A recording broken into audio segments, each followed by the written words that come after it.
You will need your art sketchbook, a pencil, and eraser. You'll also need a shoe. We'll be tracing the shoe, so if your shoe is too big for the paper, you'll either need to get a bigger piece of paper or you'll need to borrow a smaller shoe. Open your sketchbook and turn it sideways. You're going to want the paper to be horizontal. We're going to draw the side view of your shoe.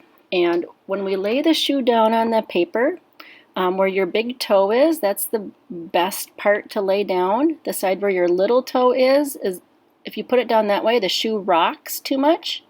But if you put it down with the big toe laying on the paper, it's a little more stable. You're going to have to hold it with one hand. See, I'm going to have to put mine diagonally to fit better. And I'm going to hold it steady with one hand and then trace with my pencil. Now, one thing to be careful of is you don't want to put your pencil under the shoe.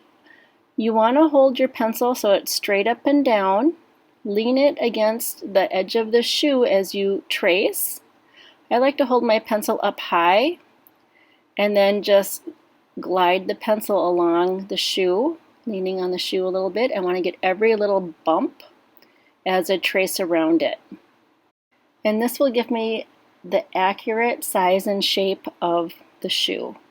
If you have shoelaces that are tied in a knot, that is really hard to do. I would suggest either drawing it like the shoelaces are tucked in or they're untied. Now that I have an accurate outline of my shoe, I'm going to start working on the inside. I'm going to start with the sole of the shoe. When I traced this, it left a little indentation where that white part starts, so that's going to be my starting point. I'm going to measure how wide that is by using the point of my pencil, putting that at the top line, and then sliding my finger up against the bottom of the shoe. So I'm using my pencil to measure, and then I'm going to pinch the pencil, put my finger down at the bottom of my drawing and make a little mark where that top part of that white area ends, and I'm going to go all the way down the shoe because this area gets skinnier as it comes towards the toe.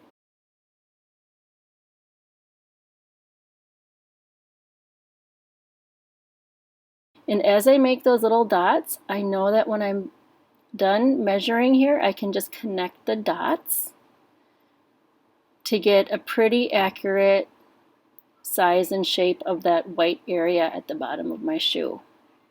I've got a line that runs through here. I'm going to make sure I add that in.